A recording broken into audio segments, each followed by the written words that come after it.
Ladies and gentlemen, thank you all so much for tuning in. If I look and sound a little bit out of it, it's because I'm really tired. I just had an exam, a 3-hour exam yesterday, and I'm already prepping for my next one in 2 weeks. I've got a practical, I've got a standard patient evaluation. That's when you actually have to go in and dress up and talk to a patient and diagnose them and talk to them with doctors watching you from a camera in the other room. So oh, hell no!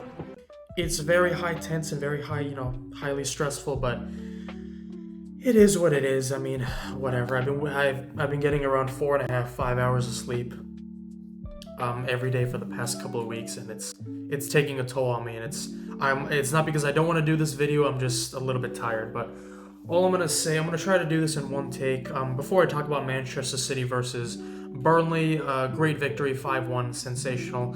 Let's talk about some of the things that happened in the world of sports. First thing I want to talk about is the Ballon D'Or. I put that poll out, and a lot of you were really shocked by some of the positions. Dembele won the Ballon D'Or. I'm not really sad about that. I'm not really angry about that. I definitely think he deserved it. It was either him or Rafinha. I think Barcelona fans should be ashamed of themselves for allowing the PR and the media to focus on an 18-year-old with fancy dribbles over Rafinha, in my opinion, the best player of the Champions League campaign. It wasn't Dembele. The best player was Rafinha, top goal scorer and top assister, I believe. Sensational hat-tricks against Real Madrid. Barcelona won the domestic treble. I mean, it was an amazing season for Barcelona, regardless of their lack of success in Europe. It was still an amazing season. Rafinha being 5th is absolutely diabolical. Salah being 4th is crazy, in my opinion. I think he's a little bit too high, but it's Salah. I definitely think he deserved top 5, but he definitely did not deserve a place over Rafinha. Vitinha was a little bit too high, in my opinion. Lamine Yamal was way too high. Harry Kane being that low was crazy. What was he, 13th? Pedri not being in the top 10. I mean, these journalists literally haven't got a fucking clue. Erling Haaland was 26th. Erling Haaland was the 26th best player in the world last year. That is absolutely stupid.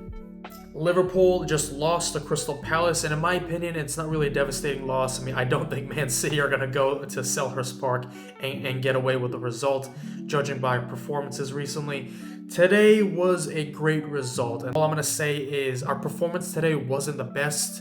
I think a lot of City fans were in agreement that the next 4 games after the international break, after the first one that ended last week, to the next one in a couple weeks should be 4 wins out of 4, and I 100% agree. We are 1 for 4 right now. The next 3 games should be wins if we are serious about winning some silverware this season. Not the best performance. Every time Burnley had a counterattack, they actually looked dangerous. They actually looked very dangerous, and they only had a couple of players. 2 or 3 players running at our defenders. In terms of our defense, Donnarumma didn't have too much. I am not blaming anybody on that goal whatsoever. Matheus Nunes did the best that he could. Okay, it was just a great cross by, I think his name is Anthony from Burnley. He's doing really well apparently. Apparently he's had 5 or 6 goal involvements this season for Burnley, which is absolutely amazing. And then Ruben Diaz did everything that he was supposed to do. The ball just ricocheted off. Nothing more than anybody could have done. Obviously, Donnarumma could not have. There was no goalkeeper in history there was nothing anybody could have done with that goal. Great performance by Kyle Walker today. I mean, Man City fans were cheering him, and I thought that was excellent because he's still a legend of our club. He had a better performance today against our team than any performance he's had for City in the last 7 or 8 months, which is it's just funny to me. In terms of our defenders, I think Nico O'Reilly was our best defender today. In terms of the defensive part, I thought attacking-wise, Matheus Nunes was getting in the box, was getting into some great positions out wide. Yet again, he didn't have the best of games in that first half, Matheus Nunes, but nonetheless, he scored a goal. Absolutely fantastic. This man is a cult hero at Manchester City. I thought Nico Gonzalez was good today. I think he was good today. It's hard to judge a central defensive midfielder from the eyes of most modern-day football fans because they look at GAs and they look at SofaScore ratings. But if you actually watch the game, Nico Gonzalez was controlling the tempo very well. A lot of misplaced passes out wide, a lot of passes that went out of bounds, but he recovered really, really well. He was driving at players at Burnley in the later parts of the second half, which I really, really appreciated. Phil Foden today, I thought was excellent in terms of his distribution, in terms of getting in those positions, in terms of in those final attacking third positions right outside the 18-yard box. Him and Reijnders weren't feeding Erling Haaland a lot this game, and I wanted to touch on that. Erling Haaland in that first half, he wasn't getting into the game as much as I would have, but again, his job is to be the striker and score goals. Again, I don't care if he doesn't have the technical ability of fucking Romario. I don't give a shit. I'm not going to judge him on that. Reijnders was showing effort. Reijnders and Foden, they were showing effort. It just didn't work today. The performance today, if we had the same performance against Crystal Palace today at Selhurst Park, we would have lost this game. We would have lost that game 100%. That's why I'm not moved about this performance. Okay, a couple goals at the last 10 minutes, they really don't mean a whole lot to me in terms of how confident I am in terms of going into those big games. Erling Haaland today, absolutely sensational. One of the most inevitable strikers in the history of football. I am there already with this guy.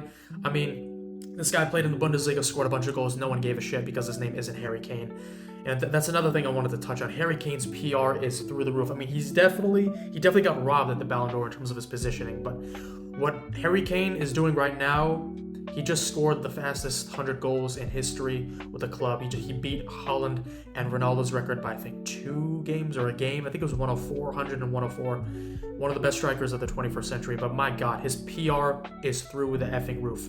Okay, Haaland was scoring goals in the Bundesliga. No one gave a shit, okay? But what Harry Kane has been doing with Bayern Munich for the last year, Lewandowski has been doing for the last 7 or 8 fucking years, and nobody gave a shit. This man is a Ballon d'Or winner. I don't give a shit that they didn't give it to him. He's a Ballon d'Or winner in my head. Lewandowski is in contention for the best goal scorer of the 21st century. He shits all over R9's goal scoring numbers, over Luis Suarez's, okay, over Agüero's, which pains me to say, obviously.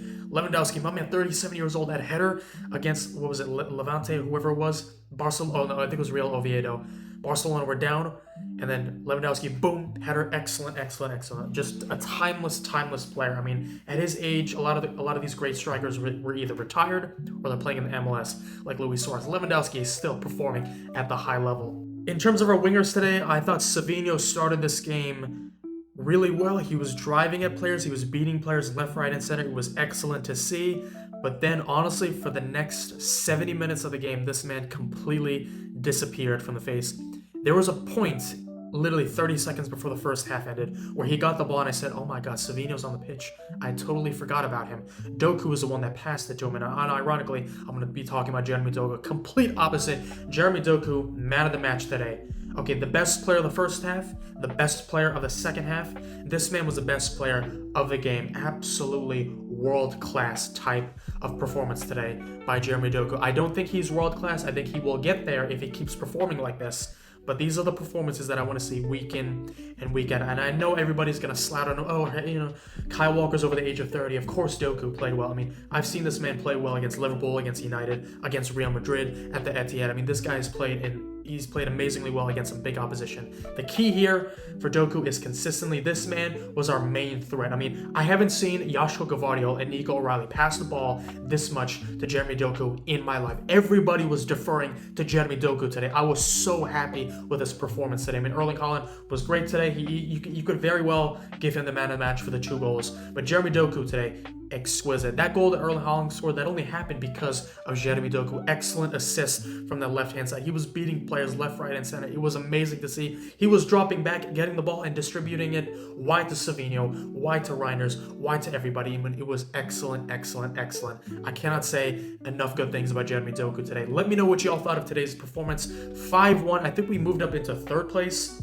Liverpool lost today, and Real Madrid lost today. The 2 clubs, the 2 most satanic black magic clubs lost today. Football is in safe hands. Julian Alvarez, oh my God, his hat-trick last week, and then he scores again today. He just completely owns Real Madrid yet again, whether it's at the Bernabeu or it's at the Metropolitana. It does not matter. Julian Alvarez, I will be making a reaction video of Julian Alvarez very, very soon because I just love him to death.